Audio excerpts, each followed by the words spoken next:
আসসালামু আলাইকুম ভিউয়ার্স, আবার আপনাদের সামনে চলে আসলাম বৃষ্টি হয় নাম্বার গল্পের 15 নম্বর পার্ট নিয়ে। তো চলুন আর দেরি না করে শুরু করি। ভাইয়া আমার ছবি তুলে দিল, তারপর আমাকে যেতে বললো। কোথায় যাবো? তো ভীতু মুখ করে বললাম। ভাইয়া বললো, কোথায় যাবি মানে? এখানে থাকবি না কি? গম্ভীর হয়ে বললো। ভাইয়ার গম্ভীর কণ্ঠ শুনে আমি থমকে গেলাম। ভাইয়া বলল, চারপাশে দেখছিস, তাও এখানে থাকতে চাইছিস? যা। ভাইয়ার কথা শুনে আমি আমার পাশে তাকিয়ে লজ্জায় মাথা নিচু করে ফেললাম।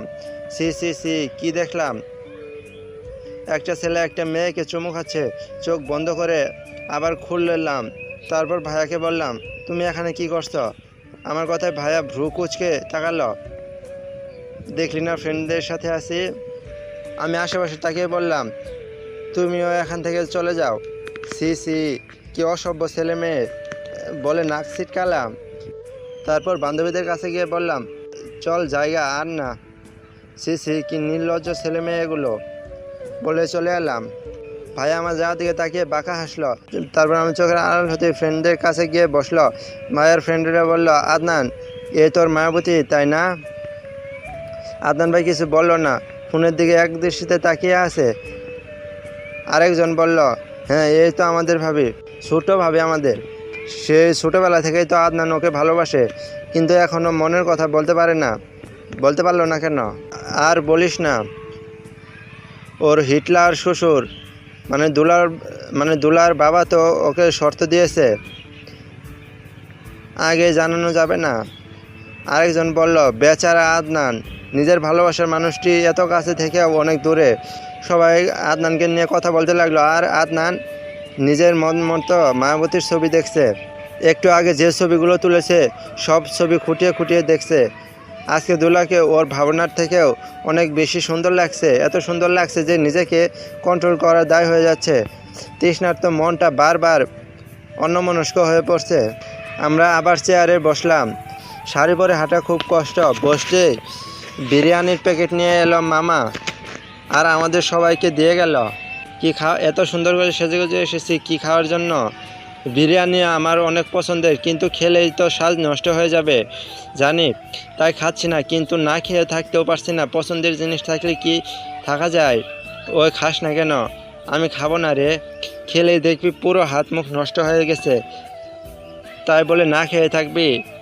আসলাম তো মাত্র 2 ঘন্টা হয়েছে, তোর কি খিদে পাইনি? তাহলে আমাকে দে শুনে চমকে উঠলাম। বিরিয়ানির প্যাকেট শক্ত করে ধরে পড়লাম। কেন নিজেরটাই হয় না, আমারটা কেন দিম? তুই তো খাবি না তাই? খাবো না তাই কি পরে খাবো? আচ্ছা, আমার মা লাগবে না। ওই আমি তোর মা? রেগে বললাম, না না, তুই আমার মা হবি কেন? তুই তো আমার নানি। আমি কটমট করে তাকিয়ে আছি, ওকে চোখ দিয়ে ভস্ম করে দেব। আরে এমন করে তাকাচ্ছিস কেন? আমি তোকে বলে মারতে যাব, ও দিল ভরদৌড়। চোখের পলকে আমার সামনে থেকে দূরে চলে গেছে। শাড়ি পরে ওরা কি দৌড়ানো শুরু করছে, আর আমি অকর্মার ঠিক মতো হাঁটতেই পারি না। এই প্রথম ভাইয়ার একটা কথা ঠিক লাগছে, এই জন্য ভাইয়া আমাকে অকর্মার ঢেকি বললে। সবার খাওয়া শেষ, আমি একমাত্র প্যাকেট নিয়ে বসে আছি। তখন ভাইয়া এলো, আমার হাতের দিকে তাকিয়ে বলল, এটা হাতে নিয়ে বসে আছিস কেন? আমি ভাইয়ের কথাই বললাম, তো কি করব, ফেলে দেব নাকি?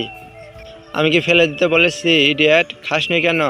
কিভাবে খাবো দেখো না, আমাকে হাতে লাগবে আবার মুখেও লাগবে, তাই পরে খাবো। এত সময় না খেয়ে থাকবি? রেগে বলল। আমি কিছু বলার আগে ভাইয়া আমার হাত থেকে প্যাকেট নিল। আমি তো বড় বড় চোখ করে ভাইয়াদের হাতের দিকে তাকিয়ে আছি। কি হলো, এভাবে তাকাচ্ছিস কেন? চল আমার সাথে। তুমি আমার বিরিয়ানি নিলে কেন? রেগে বললাম, আমার এখন মনে হচ্ছে ভাইয়া আমার বিরিয়ানি খেয়ে নেবে। ভাইয়া আমার উত্তর না দিয়ে হাত শক্ত করে ধরে নিল।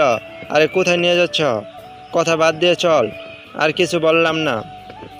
ভাইয়া আমাকে নিয়ে তার গাড়িতে এলো, আর আমাকে ভেতরে বসিয়ে নিজেও বসলো। আমি ভ্রু কুচকে ভাইয়া দিকে তাকিয়ে আছি। ভাইয়া পানির বোতল নিয়ে নিজের হাত ধুয়ে প্যাকেট খুললো, তারপর আমার সামনে খাবার তুললো। আমি হাঁ করে তাকিয়ে আছি ভাইয়ার দিকে। ভাইয়া এটা করবে আমি কল্পনাও করি নাই। হাঁ করে তাকিয়ে আছি। হাঁ করে তাকিয়ে না থেকে খা। আমি তাও হাঁ করে তাকিয়ে আছি। খেতে বলছি। এবার আমি কথা বললাম, তুমি আমাকে খাইয়ে দিচ্ছ? আমার কথা ভাইয়া বলল, এমনভাবে বলছিস যেন এই ফার্স্ট খাইয়ে দিচ্ছি। আমি কিছু বললাম না। আসলে ভাইয়া আমাকে আগেও খাইয়ে দিয়েছে, কিন্তু সব সময় অসুস্থ থাকাকালীন। আমি ভাইয়ার হাতে খেতে লাগলাম।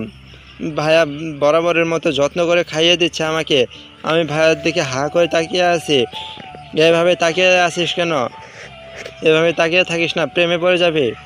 আচমকা ভাইয়ার এমন কথায় আমার হেঁচকি উঠে গেল। আমি তো সেই কবে ভাইয়ার প্রেমে হাবুডুবু খাচ্ছি, আর ভাইয়া কি না বলছে পরে যাব। ভাইয়া, আমি মাথা নিচু করে ফেললাম। ভাইয়া যদি বুঝে যায় তাই। দিনটা এভাবেই কাটলো। 3টার দিকে ভাইয়া আমাকে নিয়ে বাসায় এলো। আমি নিজের বাসায় গিয়ে গোসল দিয়ে ঠাস করে বিছানায় শুয়ে পড়লাম। খুব ক্লান্ত লাগছে, শুয়ে ঘুমিয়ে পড়লাম। পরদিন কলেজে গিয়ে আমি থমকে গেলাম একজনকে দেখে। সে আর কেউ না, তিথি। উনি আমার কলেজে কি করছে আমাকে দেখে এগিয়ে এলো, মুখে তার শয়তানি হাসি। আমি কাচুমাচু করে সরু চোখে তার দিকে তাকিয়ে আছি। হাই দুলা। আমি কিছু বললাম না, চুপ করে দাঁড়িয়ে রইলাম। বাহ, কথা বলবার না নাকি? আমি সন্দেহের চোখে তাকিয়ে আছি। মেয়েটার হাবভাব লক্ষ্য করছি। কেমন আছো দুলা? আমি এদিক ওদিক তাকিয়ে বললাম, আলহামদুলিল্লাহ ভালো, আপনি? এ তো আছে কোনো রকম। এখানে পরে বুঝি? আমি মাথা নেড়ে সায় দিলাম। ও ভালো। আপনি এখানে কি করছেন? এই তো আসলে এদিক দিয়ে যাচ্ছিলাম, হঠাৎ তোমাকে দেখলাম, তাই নামলাম।